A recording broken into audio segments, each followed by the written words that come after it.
During this project, we analyzed the climate change in Guadalajara using statistics and graphics.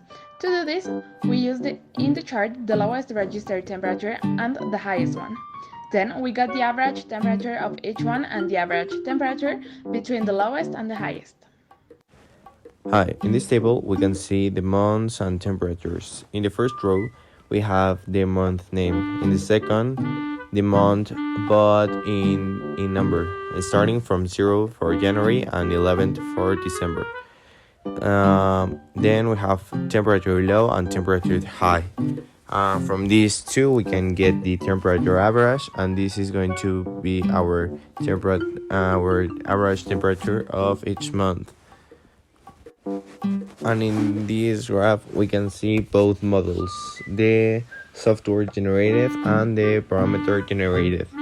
The blue one is the software generated and it's the most precisely, and the red one is the parameter generated. On the next slide, we specify our thinking about this, but these are the models displayed. The difference on the models exists because they are just constructs we built to understand the way weather works and behaves. From the results obtained, we can see that the software-generated model was more precise than the other one that we generated with parameters. Since technology has the ability to develop more exact ones and sort of creates a relationship between the data in order to create the nearest model to reality.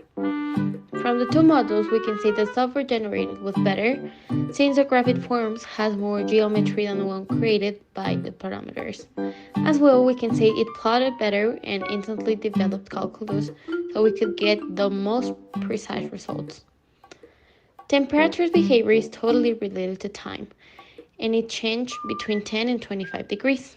At some point, it started increasing, and at a specific time of the day, it arrived to its maximum temperature. After that point, it started decreasing to arrive at the same point where it started.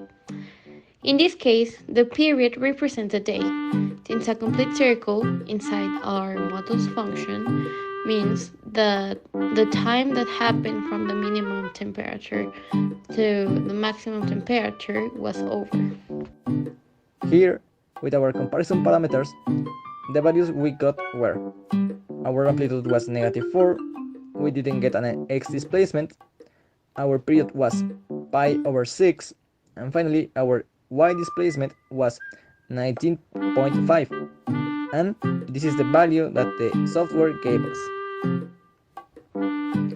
With the model we obtained, we can predict that the weather in January of 2021 will be 15.5 degrees Celsius, in February 16.035, and in March 17.5 degrees Celsius, while with the software model in January it will be 15.583, in February 16.689, and in March 19.223 degrees Celsius.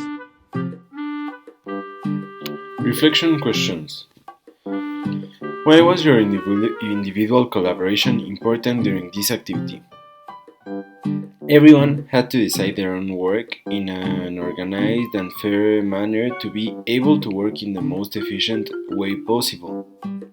Then, what were the strategies to achieve the goal set by the team?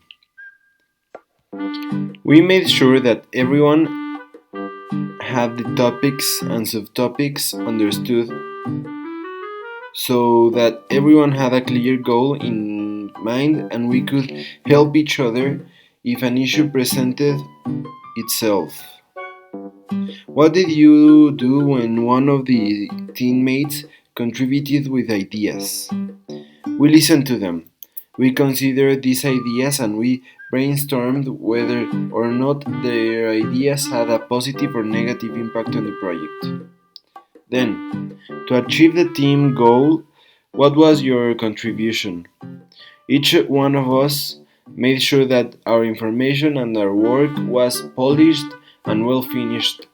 If there was an issue with someone else's contribution, we worked together to figure out the problem and solve it in a unified manner. Statistics and graphics helped us to realize how climate change is increasing and how it is affecting in specific areas.